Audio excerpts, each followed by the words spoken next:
Hi everybody. How is everyone doing today? Um,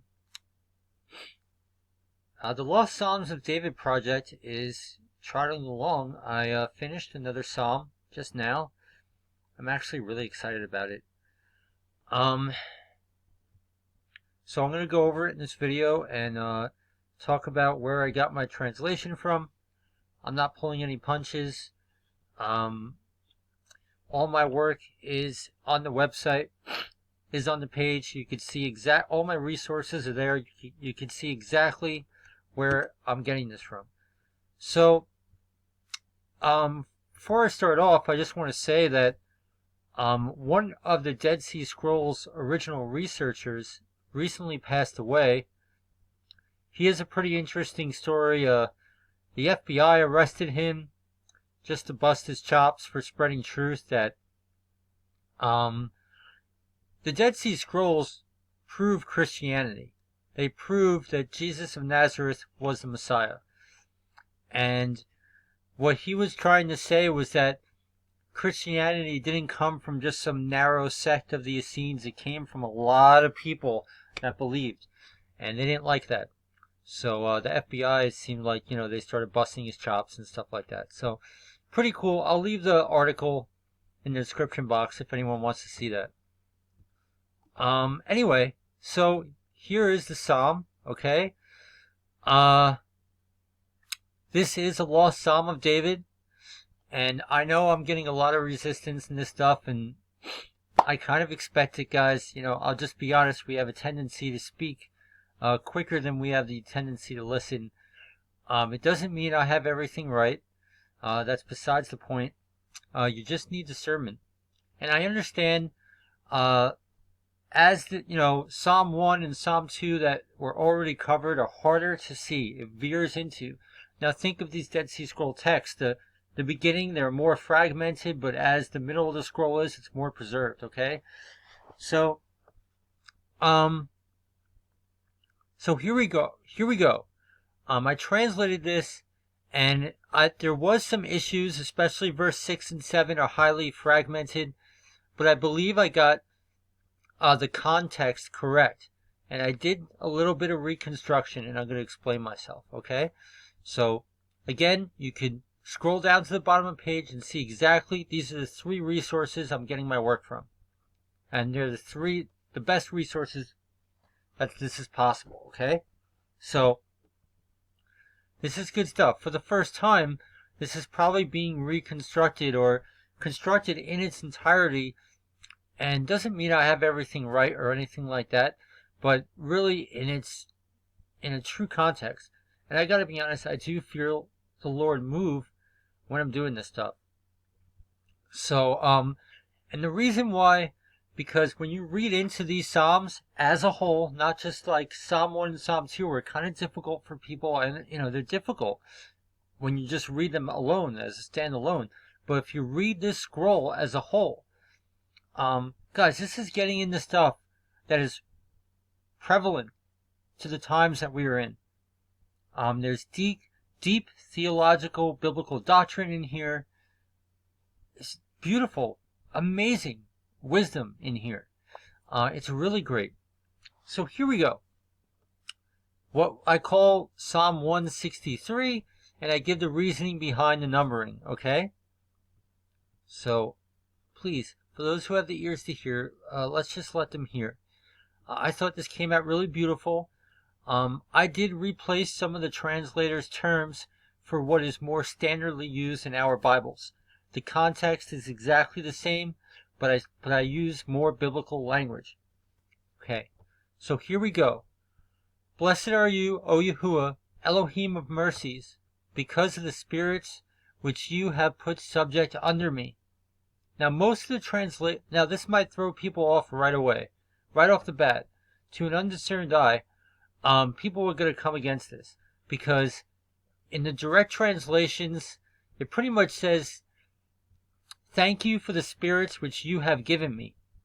And if we don't discern that right off the bat, a lot of Christians are going to be like, "Hold on here," but wait, I beg to differ. Okay. Going on, this is a Psalm of David. highly believe. We literally see David's messianic Isaiah 53 suffering servant contextual aspects in this psalm. He clearly wrote this psalm. So this is saying that Yahuwah gave him spirits. That's what the mainstream translators say. But how can we relate that to our Bibles? Remember, in the Gospels, the disciples were all excited to say even the evil spirits or even the demons are subject under to us. So that's where I got this from. So were demons subject under to who Yah has called in the Old Testament times? That's what this is claiming. Let's ask ourselves, were evil spirits subject to David? Absolutely yes, because he played his harp, he delivered Saul, he was able to deliver evil spirits just from his music. So this is actually very true.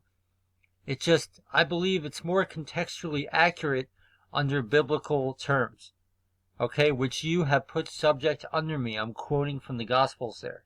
Instead of the spirits you have given me, because that could throw some people off. Okay, so that's where I'm getting this from.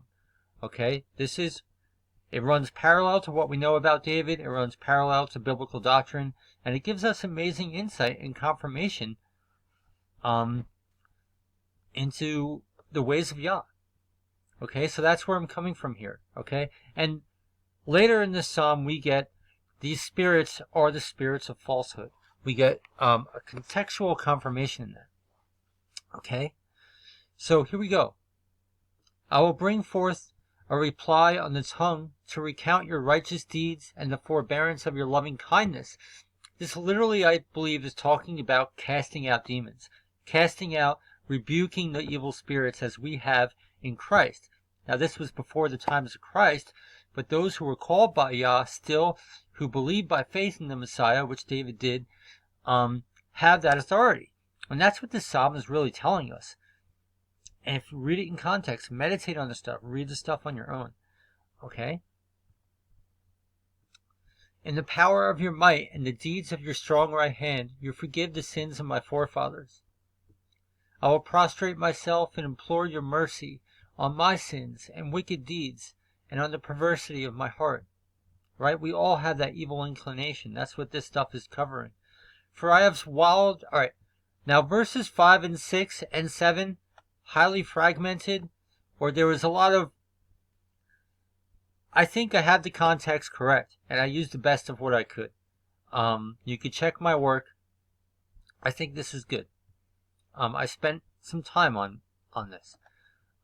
For I have wallowed in uncleanness, and I have turned aside from the counsel of your truth, from the secret of nakedness, in from which I was created. Alright.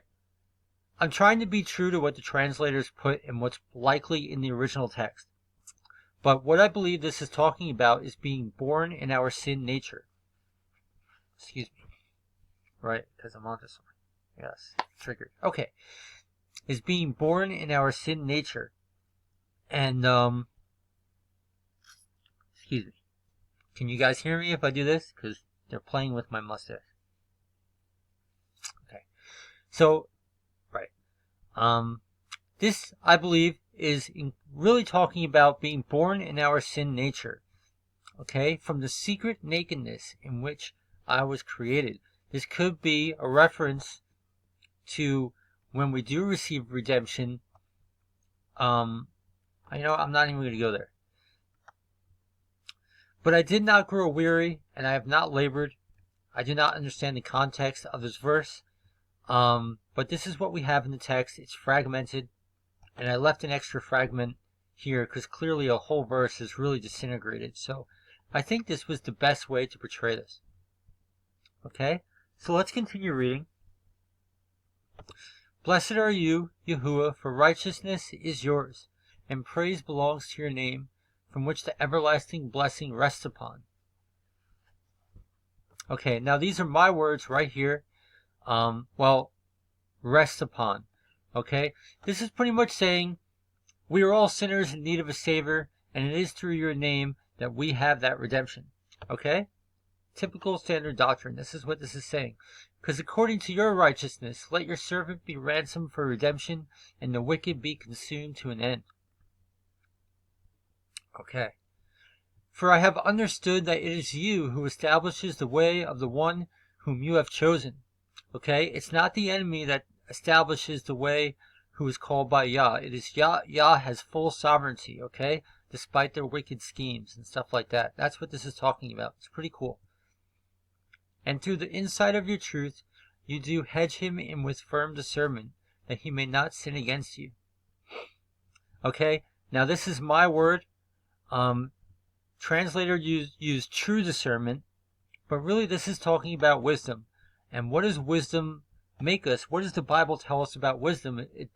It tells us that when we apply wisdom and have wisdom, we become like that rock that cannot be moved. So I figured this was the best word to use. Instead of true discernment, in with firm discernment. Because that is, that really mirrors what the Bible teaches us and what this is really contextually referring to. At least I believe. Okay, verse 12. And that through his humility he may bear fruit by the hand of your chastisement. For you do purify his heart in your trials. Okay? Just like Paul always had a thorn in his side, okay? You could kind of relate it to that. Preserve your servant, O Yahuwah, lest he sin against you and become an obstacle from the words of your will. Strengthen the loins of your servant, that he may resist the spirits of falsehood, that he may walk in all that you love and despise all that you hate. I use the word hate because that is a biblical term. The Lord hates this, that kind of stuff. The perfect type of hatred, not a fleshly type of hatred. And that he may do what is upright in your eyes. I use the word upright here instead of the word good because that's more biblically accurate. Destroy their dominion from in my bowels, for within your servant is a fleshly spirit. So this is amazing, guys. And clearly, I don't know if people are able to discern that this is written by David. It clearly is. And later in these Psalms, we'll see David often uses questions like, who is man to you? We all will see that in the Psalms coming up. So, but clearly, I think it's very obvious David wrote this stuff.